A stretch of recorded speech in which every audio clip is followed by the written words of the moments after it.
구조 원리를 보는 헬라어 문법 원전 독해편 요한복음 8장 27절입니다. 그들은 아버지를 가리켜 말씀하신 줄을 깨닫지 못하더라. 우크 에그노산 호티톤 파테라 아우토스 엘레겐 이렇게 되어 있습니다. 우크 아니죠. 저부터 뭐 이게 어건이죠. 좀 이거는 사사지. 직설법 규칙과거 능동태 3인칭 복수잖아요. 사사스세 사문사태 산 맞죠? 이게 원래 기노스코잖아요. 그러면 이게 어간을 쓰지. 현재 어간을 써야 되는데 어간을 썼죠. 미래도 이런 경우가 있죠. 그럼 이게 불가로 해야 되냐? 이 시상이 있고 하면 이게 앞서요. 규칙과거랑. 이 불가로 보나 규칙과거로 보는 과거는 똑같은 건데 알다. 그들은 알지 못하죠. 뭘 알지 못해? 이유가 아닌 이하를 알지 못하죠. 이럴 때 규칙과거로 분류를 하고 과거지. 어간을 쓴다.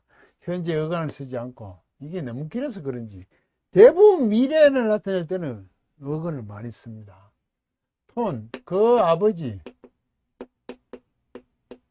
그들에게 아버지를 지금 또 모음이죠. 시상표시였고 이거는 끝에 끝난다고 쓰는 거죠. 모음이야도 이래 쓰고 끝나게 하는 거. 이 직설법 미완료 과거죠. 능동태 3인칭 단수잖아요. onS에 오면에트 능동음 시상표시 안 하고 이게 레고 말하던 say. 이건 스피커죠. say가 이거. 계속 말하고 계시죠. 누가? 예수께서 그들에게 아버지를 계속 말씀하고 계시는 것을 그들이 알지 못했다. 깨닫지 못하였죠. 26절에 보시면 앞절부터 계속 얘기하죠. 내가 너희에게 대하여 말하고 판단할 것이 많으나 나는 보내시니가 참되심에 그가 내가 그에게 들은 그것을 세상에 말하느라 하시니라. 나를 보내시니 아버지. 예? 그런데 그들에게 예수님께서 계속 아버지에 대해서 알지 못해. 당신 누구요? 아버지께서 보내셨다. 보내신 분의 그만 내가 따른다. 그들은 알지 못했대. 그 당시에 유대인들이 예수님이 오심을 알지 못했죠. 누구보다 하나님을 섬기는데도 불구하고. 이게 2000년 전의 일일까요, 이게? 오늘날도 이런 거 아니에요, 어느 날? 이런 걸 보고 이제 깨닫는 거죠. 오늘 우리와 뭐 무관하고 2000년 전 일이다. 천만의 말씀. 오늘날도 우리는 깨닫지 못할 겁니다. 뭐 영광종에 오신다니까 영광을 보고 알면 안 되냐. 근데 그게 영광인지를 모르죠. 왜? 복음에 있지 않잖아요. 그 말씀에 있지 않잖아요. 복음 내에 있지 않아. 하나님의 말씀대로 지금 가고 있지 않아. 그러니까 그게 하나님이 하신지 그렇게 하신지는 모르는 건 당연하잖아요. 유대인들이 그렇잖아요. 누구보다 자기 스스로 하나님을 많이 섬기네요. 잘 안다고. 누구보다 하나님의 백성이라고 하지만 선민의 의식만 가득 찼고 스스로 지켜서 하나님의 백성이 되겠다는 그 하나님의 은혜를 저버리는 민족이 되어버렸죠. 이걸 우리가 율법이라고 자꾸 하잖아요. 사실 율법은 선한 거죠. 왜곡시켜버렸단 말이죠.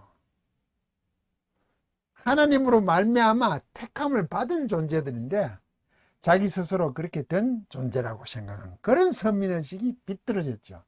그래서 예수님이 오셨잖아요. 그래도 몰라. 알지. 28절 있죠. 십자가에 뒤로 들리고 십자가에 죽으신 후에 이제 알게 되는 거죠. 당연히 오늘날도 복음 내에 있지 않으니까 그들이 율법에 사로잡혀 있을 때, 왜곡된 법에 사로잡혀 있을 때 모르듯이 오늘도 복음 내에 있지 않으면 교회가 모릅니다. 그게 무섭다고요. 그런데 그 무서움조차도 몰라. 교회가 하나님을 잘 섬기고 있다. 예수님의 복음을 잘 따르고 있다고 생각하죠. 대표적인 예가 많죠. 율성수. 일주일 성수해야 됩니다. 성전 건축 없습니다. 그런데 구약적으로 율법으로 돌아가 성전 건축, 주초, 신앙과 관계없는데 그것을 금하는 것으로 교회의 일꾼이 기지론을 삼습니다. 아닙니다. 건강을 위해서 술과 담배는 하지 않습니다. 11조를 바치면 복 받는다는 식으로 가버립니다. 전혀 관계없습니다. 당연히 11조란 것은 그 당시에 하나님께 이게 하나님이 주신 것입니다 하고 10분의 1을 바쳤죠. 그런데 고아와 거기에 섬기는 자들, 약한 자들을 위해 쓰지요. 제사장 위에 쓰고 또 11조를 들여서 연약한 자들을 위해서 하는 거 아닙니까? 그런데 오늘날에는 복음적으로는 없으니까 사도 바울이 한 것처럼 부조금이라 그랬죠. 힘들 때 모아서 갖다 주는 거. 그러면 교회에서도 1년에 우리가 모였으니까 이걸로 이끌어 나가잖아요. 모든 조직 단체처럼. 그래서 저는 분담금 얘기를 하죠. 분담금.